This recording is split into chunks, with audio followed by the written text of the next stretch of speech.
Welcome back, everyone. Throughout the past 1.5 days, we saw that many of you are exchanging contacts, applauding each other for the inspiring stories and eager to engage and take actions.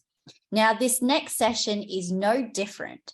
We will be looking at how we can move beyond consultations and see youth as equal and empowered partners in environmental decision-making. It is my absolute pleasure to invite the moderator, Mr. Zuhair Ahmed Kaushik, Global Focal Point Children and Youth Major Group to the United Nations Environment Programme, to open the session and introduce the panelists. Zuhair, over to you.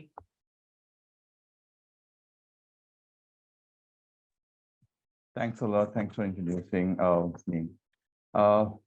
Very good afternoon from Bangladesh and welcome to the session. Today we are going to discuss about two main reports. The Turning the Tide on Youth Washing and Voices of Youth Realizing a Green Future for Asia and the Pacific. Never in the history of humanity has the world faced so many environmental threats. Climate change is now called a climate emergency. We are losing biodiversity at an alarming rate. Our oceans are being choked with plastic, and we continue to produce toxic chemicals harmful to humans and wildlife. Taking all this into consideration, United Nations General Assembly passed a groundbreaking resolution last year that recognizes the right to live in a clean, healthy, and sustainable environment as a human right. Young people, being the least contributors to this triple planetary crisis, are more entitled to this environmental human right. To ensure their right, to establish their right, we need their voices to be heard in decision-making process. And today's session is all about that. We know our session's title is Beyond Consultations, Youth as Equal and Empowered Partners in Environmental Decision-Making. That reminds us that youth voices are very important. In Asia-Pacific region, in globally, young people comprises the 1/3 of the population, and in Asia-Pacific region, the ratio is even more. We have more young people in this country. And in the developing countries of Asia-Pacific region, we are going through a demographic dividend, which is often, which we know that when the young population or the population under 35 comprises around like half or the 60% of the total population. That means we have more working people than the retired people. That reminds us that the voice of the people, the voice of young people, the energy of the young people is very important to change the scenario of climate change and the way we are living with nature or taking actions to combat crisis. Today, the session will bringing together youth climate activists to reflect upon two reports that we mentioned with a focus on youth washing. The speakers will discuss experiences around youth washing, its impacts on the environmental and climate movement, and recommendations to meaningfully engage with young people. The objective of this session is to present the findings of the reports and then discuss, reflect, and provide feedback on the reports with a focus on youth washing and recommend on the implementation of the findings of this report. We have three amazing speakers with us today.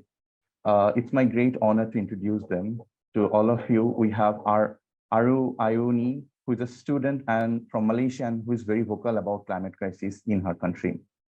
She began organizing direct actions on the street of Kuala Lumpur in 2019, when her efforts were met with resistance from the public and the university. Are you new? She could not stay silent anymore.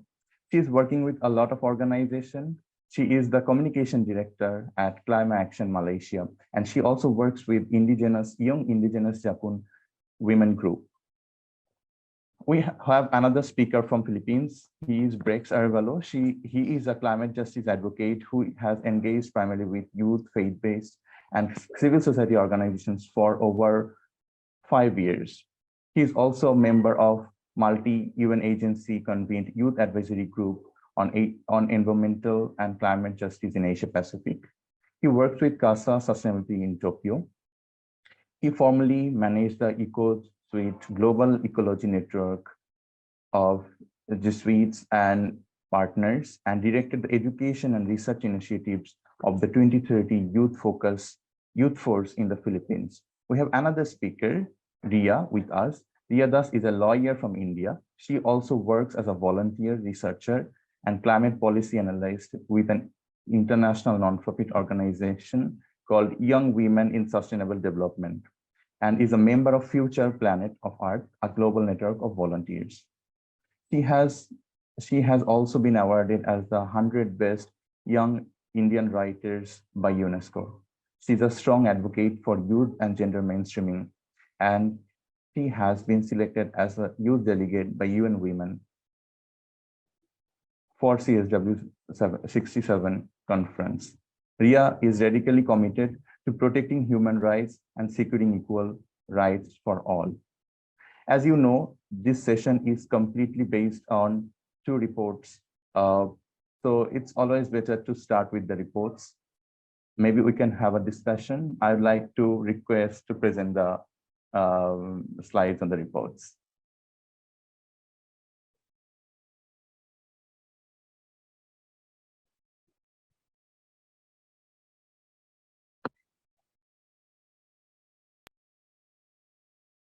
Thank you. So the first report is Turning the Tide on Youth Washing. This is actually the outcome report of a secondary and qualitative research that happened last year, and which is commissioned by the Tide Turners Program of United Nations Environment Program, which engaged over 600 youths in 67 countries.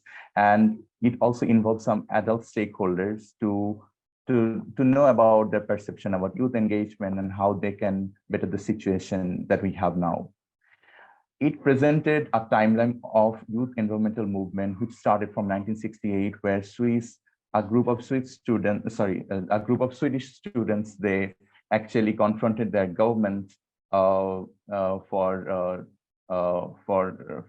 environmental protection, and then it also highlighted the 1970 the first Earth Day commemoration, and then the latest one, like where we have the a huge wave of climate strikes around the world, and then maybe the recent realization of youth washing, all the things we have in the timeline presented by this report.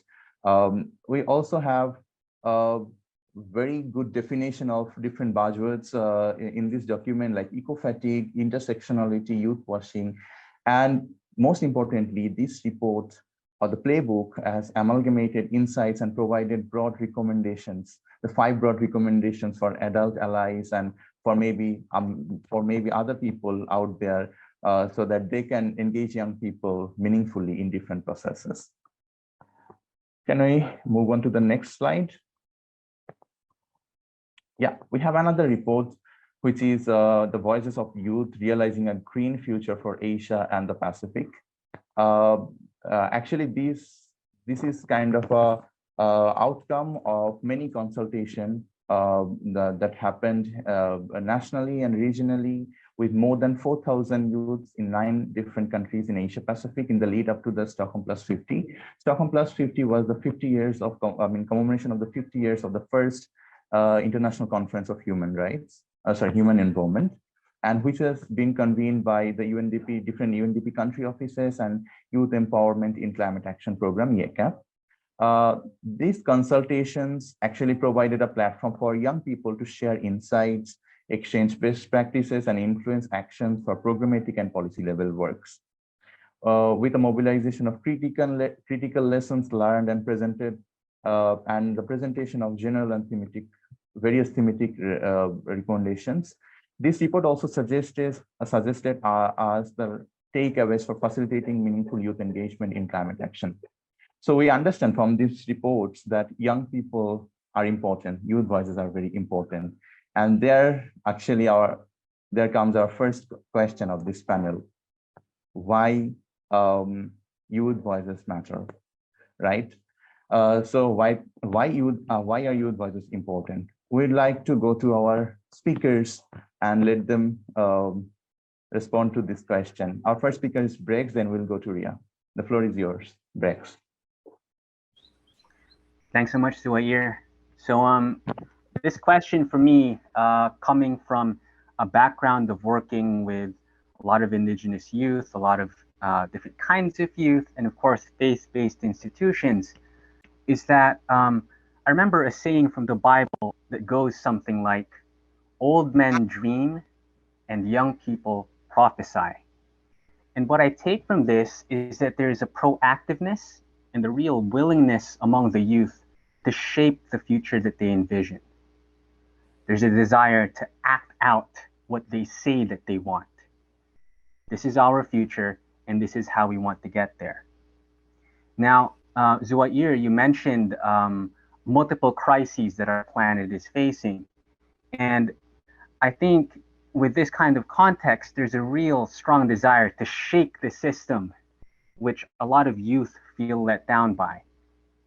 The reality is that young people feel, fear, and want to fight climate change, biodiversity loss, land rights issues, and other environmental injustices. But at the same time, the youth have very real capacities and solutions to bring to the table. And one final point I'd like to make here is that the youth's voices are important in weeding out false solutions, band-aids, and other political niceties that ultimately delay action. In short, these are the blah, blah, blahs that Greta Thunberg talks about. Thank you, Zuhair, for the question. And I totally agree with what Brex just said. We as youth are determined and passionate to fight the climate crisis. Unfortunately, youth are worst and first impacted by the climate crisis, thereby making it even more crucial, but at the very same time, difficult to actively participate in decision-making processes. I feel climate change exacerbates the lack of voices, those of the vulnerable community and those of the generations still yet to be born. Moreover, the report, Voices of the Youth, as Zuhair you just mentioned, it correctly outlines the importance of youth voices. The report says climate change infringes on all aspects of young people's rights, including the right to education, their right to health, their right to nutrition, and their access to safe, healthy, and a clean environment. Also, the United Nations study report states that as of today, there are 1.2 billion young people between the ages of 15 to 24 years of age, which means the largest generation of young people in history. And this is why I believe their voices are important. The voices of youth are the voices of our conscience, defiantly and boldly speaking out when many are shrouded in silence. Thank you. Over to you, Zuhair. Thank you, Brex, and thank you, Ria. Thank you actually citing statements from the reports, Voices of Youth. And I think our youth participants have realized why youth voice is important, why youth voices are important. But I think this session is focused on youth washing, and many of you might be wondering what is youth washing. Some of you may be introduced to the word a bit.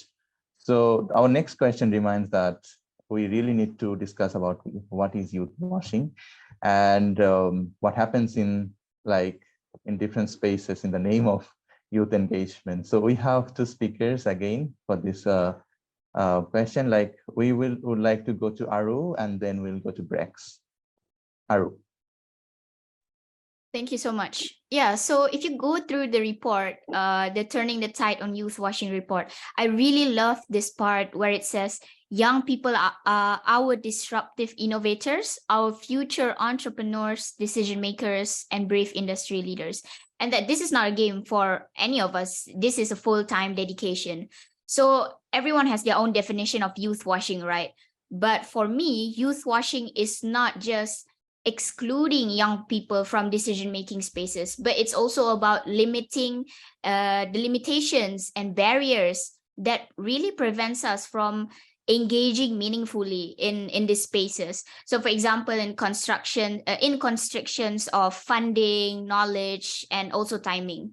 So I've worked a lot with Indigenous youth, and I know how hard it is accessing funding and writing grants. And I witnessed firsthand these challenges and how to navigate all these complicated systems. So I think it's important to highlight that young people are usually not informed properly about what the project or what the consultation is about. So how can we really give meaningful feedback when we don't really understand what the context is?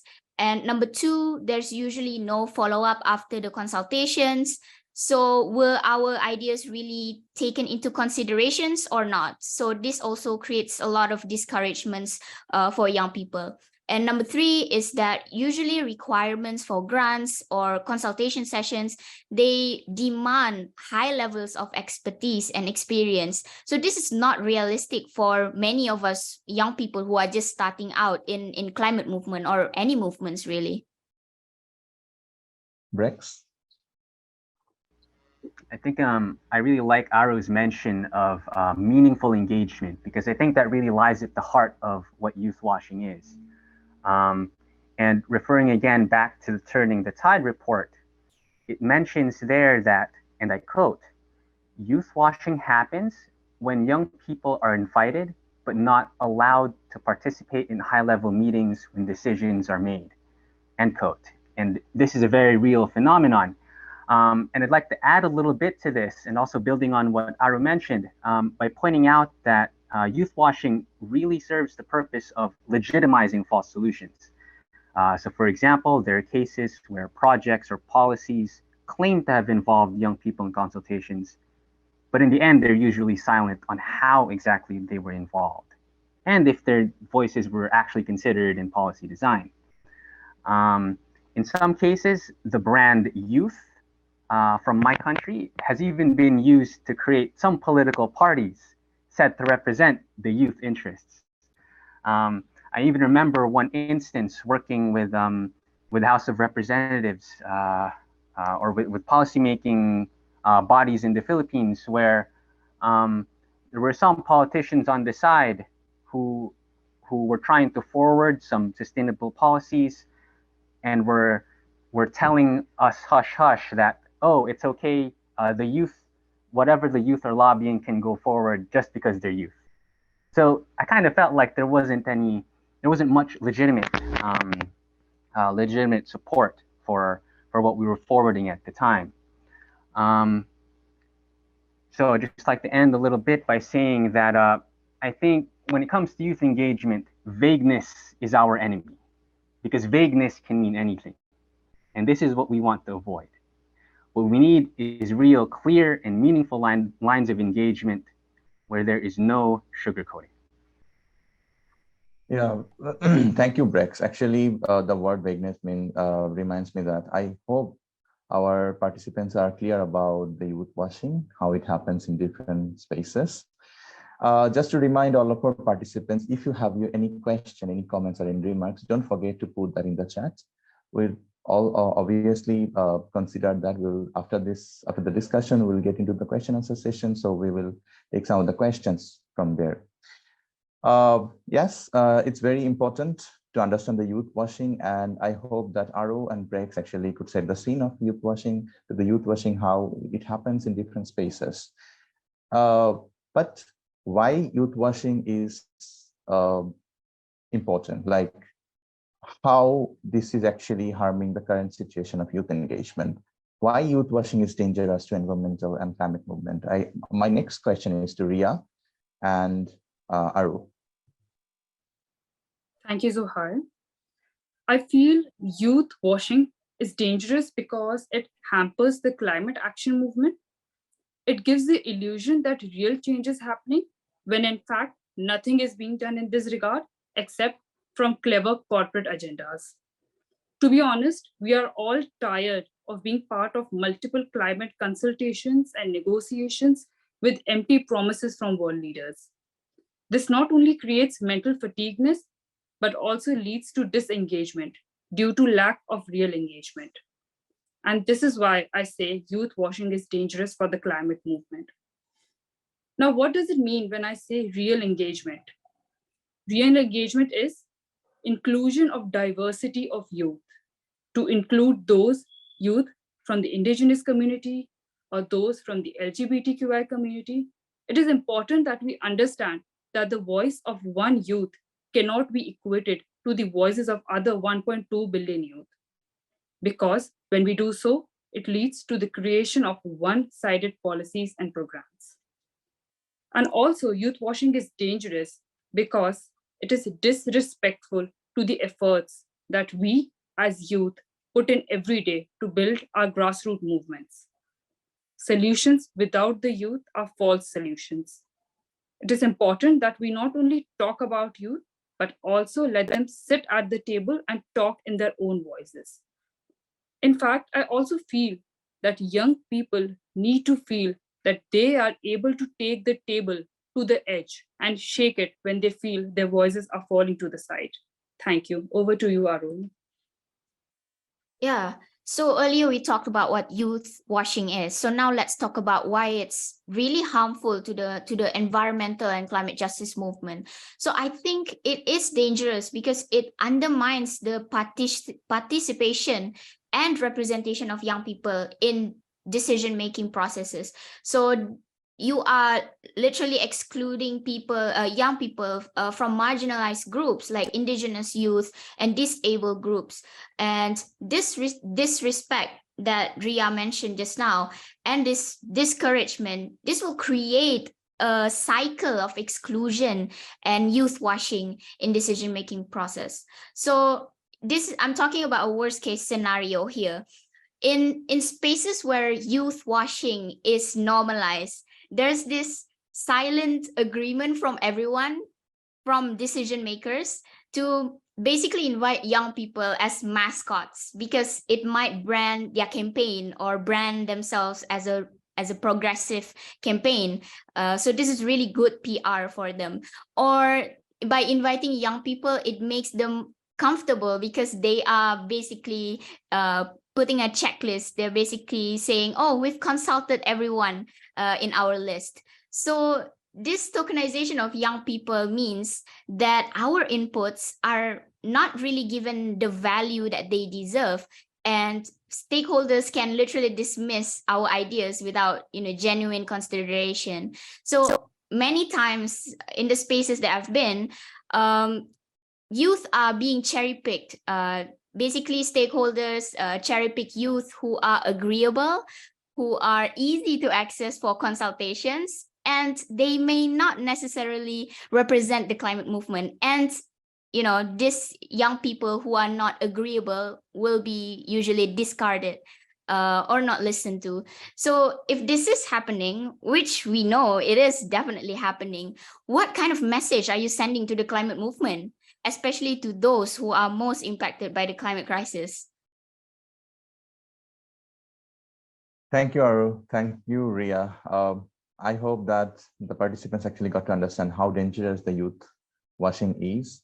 We have seen in many spaces that the diversity among the youth group is not often respected, and they are not meaningfully engaged in decision making, and often they are just kicked out of the decision making or maybe in the policy making table. But that also pushed me to find out the solutions, like how we can overcome these. How can we make other stakeholders ensure that youth washing is no more happening? Maybe we can ask for some of the recommendations from our speakers who have already cited about youth washing. Try to let all of us know about how youth washing is happening. What are some of our recommendations, Bex? Thanks, Suhair. And again, I really like what Ria mentioned about respect. And just building on this, I have 3 recommendations. The first being, I believe an important shift needs to be made to recognize that youth are not doing this just because we are inspired. We are also doing this because a lot of us are afraid, we're agitated, we're angry, we're anxious about our futures, and we think the status quo is just not enough. And this is particularly true for those living at the front lines of climate change and all these other environmental changes. For example, those living in coastal areas, farming communities, or indigenous territories. And the inclusion of their perspectives, as was highlighted by Arrow, is that these experiences, the recommendations that they forward, should be viewed as essential to solving these crises. One example I can think of on the ground was in the Philippines, in Bukidnon. I believe this was in 2019, where local government leaders held a 2 or 3 day consultation with indigenous youth in their villages. So I think that really gives a sense of respect to these indigenous youth. My second recommendation builds a little bit on the Turning the Tide report, which mentions which recommends the need to make long-term investments. So funding opportunities should be made more accessible and also known to young people. So while it's true that funding opportunities are increasing, there are still gaps in terms of project development capacity and also a general awareness about these opportunities, especially with those at the grassroots and the margins. So on that point, make it known, promote the availability of this funding and so on. So my third recommendation, and I'm aligning it with the Voices of Youth report, which recommends ensuring practical training and environmental education opportunities are available for all. And at this point, I want to highlight that education institutions are critical points of engagement, whether it's at the primary education level, secondary, or tertiary level. And I believe this multiple crises that we are in is an opportune time to reimagine what education actually means. How do we guide people? How do we guide young people in drawing out their potentials and capabilities rather than just viewing them as empty shells to fill out? I think education should be an opportunity to encourage young people to speak up and to act. And we need to create the enabling conditions where they can feel free to do that. I'd like to end with an example from Manila in the Philippines. In one of the top universities, college students are engaging with local communities in community-based action research. So what happens is that by engaging with local realities, they further their education, not just academically or through exams, but by really engaging with the hard truths and the hard realities on the ground. Thanks so much. Thank you, Brex. I understand that it's a reality that youth washing is happening, and we really need to fight against it. We really need to engage stakeholders to confront youth washing.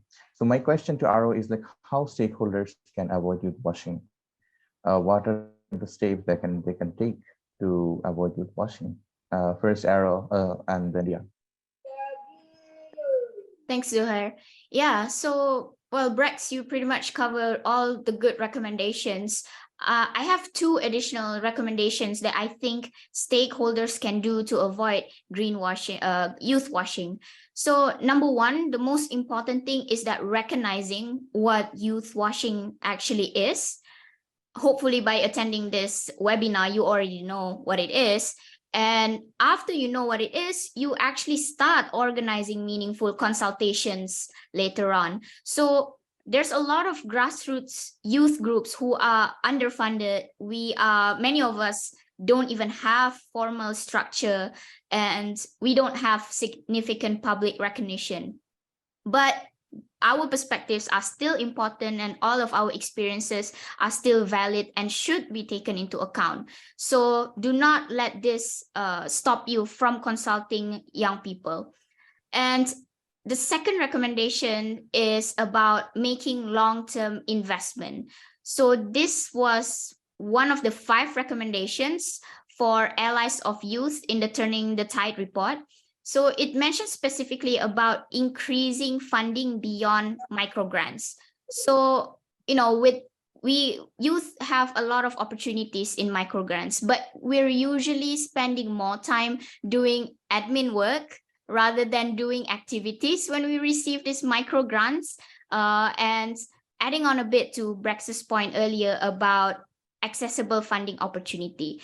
So yes, we need more accessible opportunities for fundings, but the processes for these fundings must also be accessible. So, usually we see a lot of grants where it requires us to write so many things and fill in all the requirements, and we end up just getting stressed filling in all these requirements, and we get discouraged from actually participating in these funds. So for me personally, I can say that flexible, accessible, youth-friendly grants that I've been part of have truly changed my life. It has changed the game. And not only I feel more confident, but I also feel this sense of ownership of the projects that I'm working in. And also, I want to touch a bit on addressing mental health and burnout, because this is really important in the youth movement.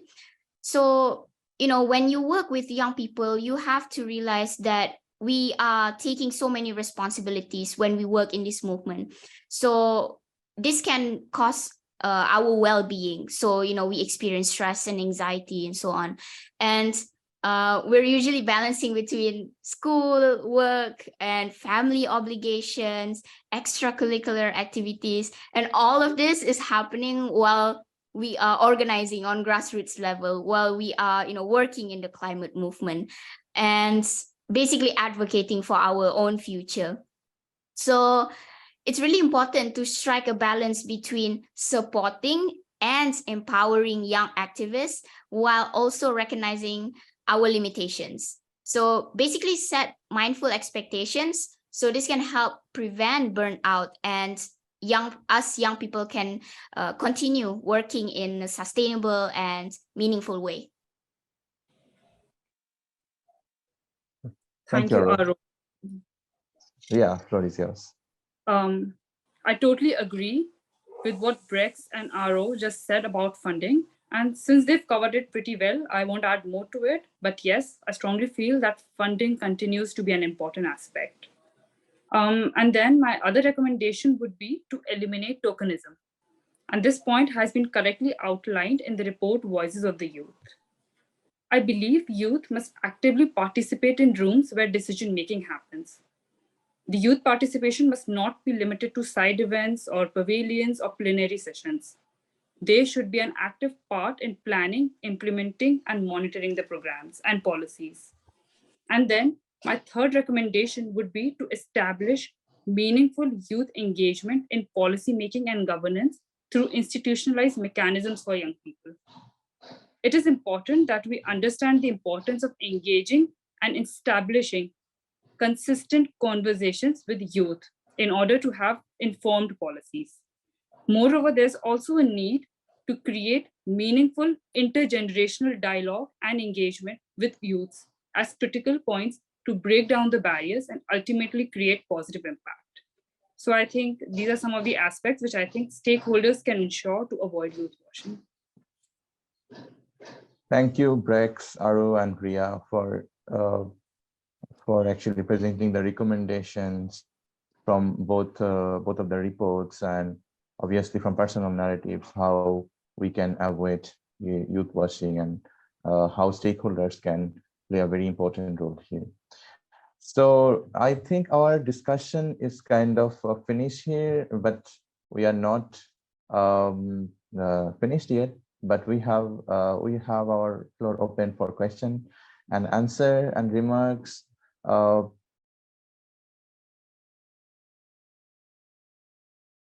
Maybe we can take some questions from the chat if we already have some.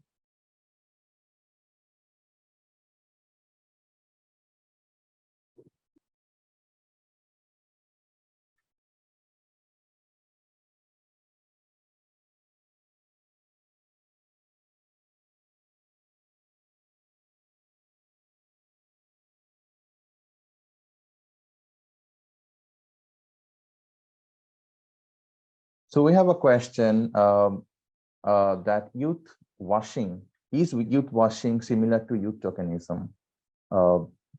Would any of you like to respond to that question? I feel like youth washing and youth tokenism is similar. I don't know if we have like a formal definition for these two, but yes, I do think they are the same. But what do the others think?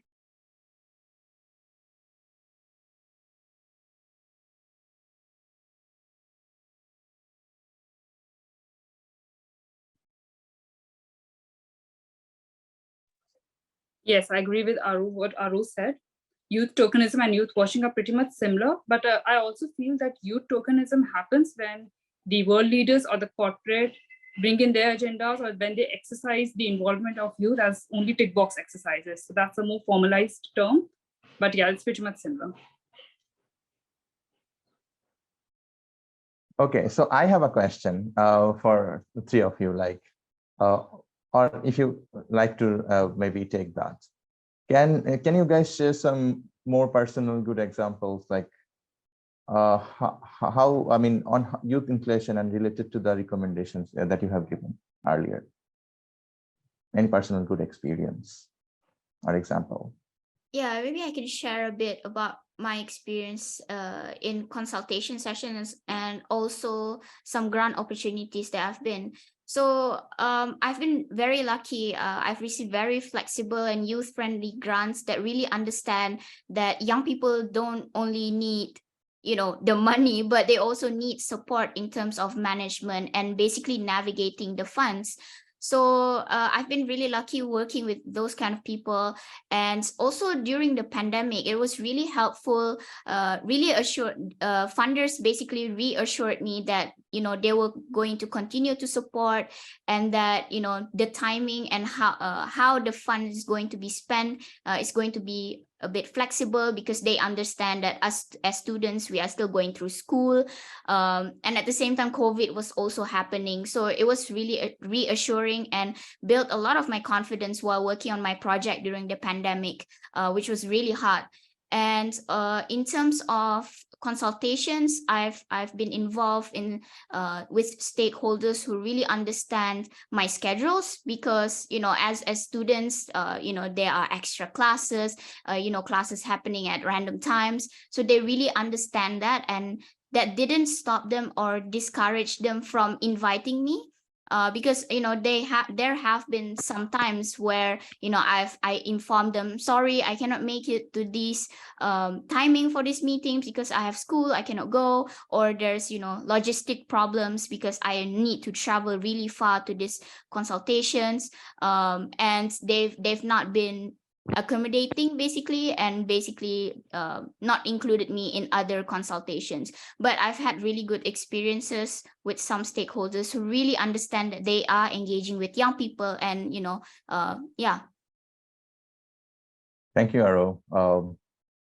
Do you have any example from Brex area?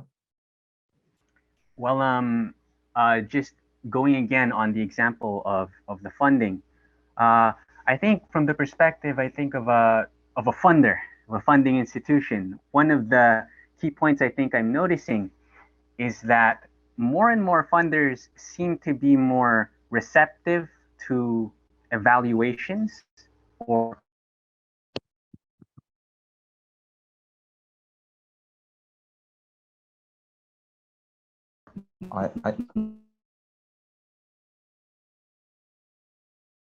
I think he's facing network glitches.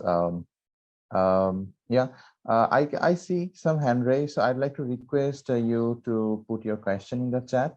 For some technical reasons, we are not being able to give flow to our speaker, as well as give flow to our participants. It will be helpful if you can put your question in the chat. I can see another question. There's one question from Ong Sing. Sorry, it's not moving. What do you think about promoting green jobs? Green jobs for youth can be a solution. Do you guys think that green jobs can be a solution for this? And another question I have is, how do young people today internalize climate change differently than the generations past, in generations past?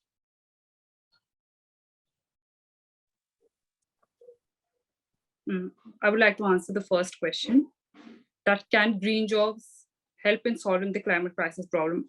I believe green jobs can not only solve the climate crisis, but on the other hand, it will also give employment opportunities to many of the youth and to many of the underemployed people. So it will not only solve one problem, the green jobs can solve two problems, the employment problem as well, and also the climate crisis issue as well. So thanks for that question. Thank you, Ria. I think we have another question. How do you strategize your points to stakeholders such as business or government who have certain interests to keep, but also important to have them to be part of your climate movement? Okay, I can answer a bit on this, and maybe Ria, you can add on. So basically, when we talk to stakeholders, I think it's important when we spark a conversation with them, we meet in the middle. We understand each other's interests and also concerns.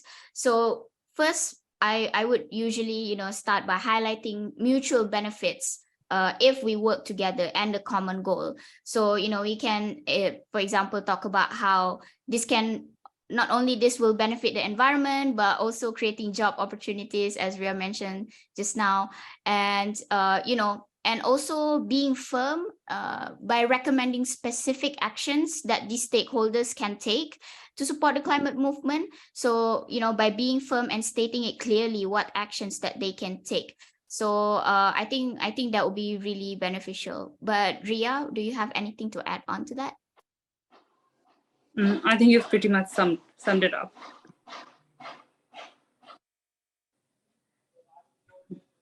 Okay. Brex is here. I think Brex was disconnected. So as Brex is back, so do you want to share anything else, Brex?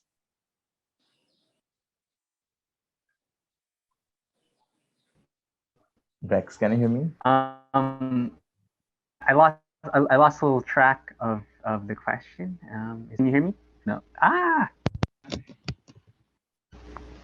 I back? Yeah. Yes. Yeah. I lost track of the question, Zuhair. Could you please repeat it again? Sorry. Yes, some of the good examples. I think you were citing some good examples from your personal experience.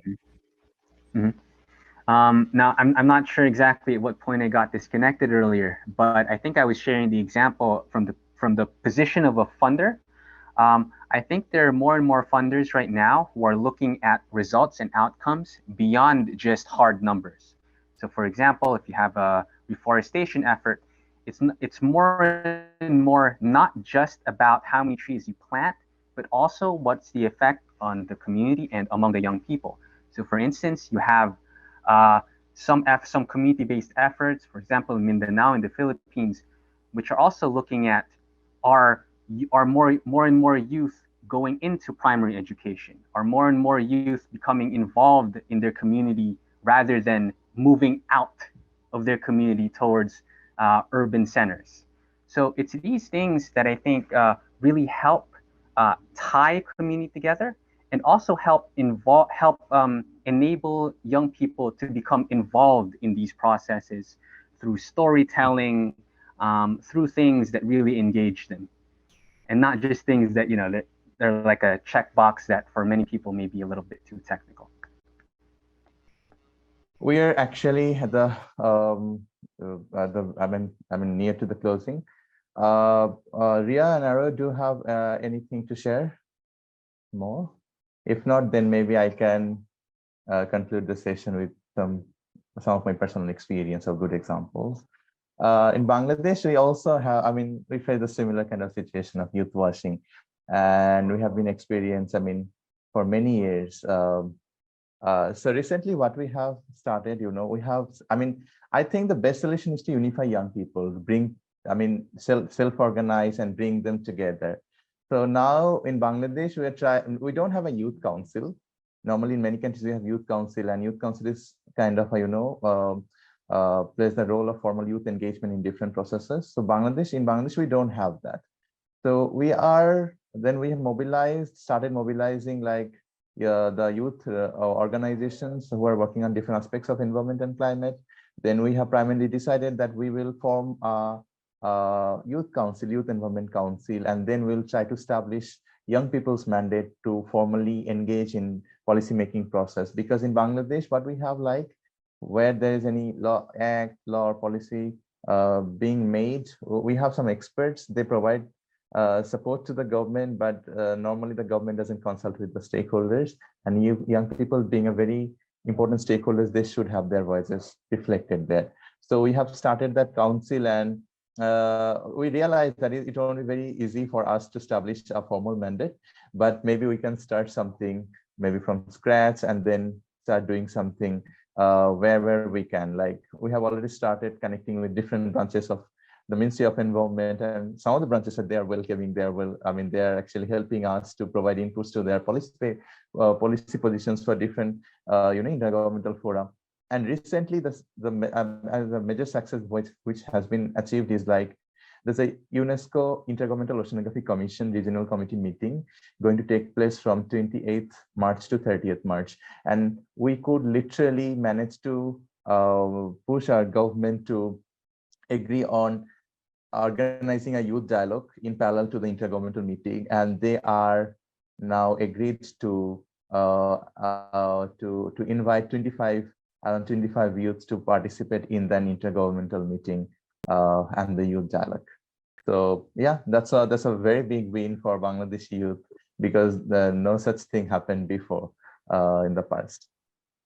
Just So add, I like to say in the sorry, Ria, please. yes, just to add on what you said, that I feel that the youths must not be considered as vulnerable people. We are not vulnerable. We must be considered as stakeholders and equal partners in reimagining a better future and a greener future. So the point you said that Bangladesh is adding youth, involving youth as stakeholders, I think that's a very good point, because we are not vulnerable. We are equal partners. Thank you, Ria. So here we are concluding our session. The last, I would actually, I would recommend to stay positive, stay strong, and raise your voice. If it's youth engagement, then it has to be meaningful. Thank you.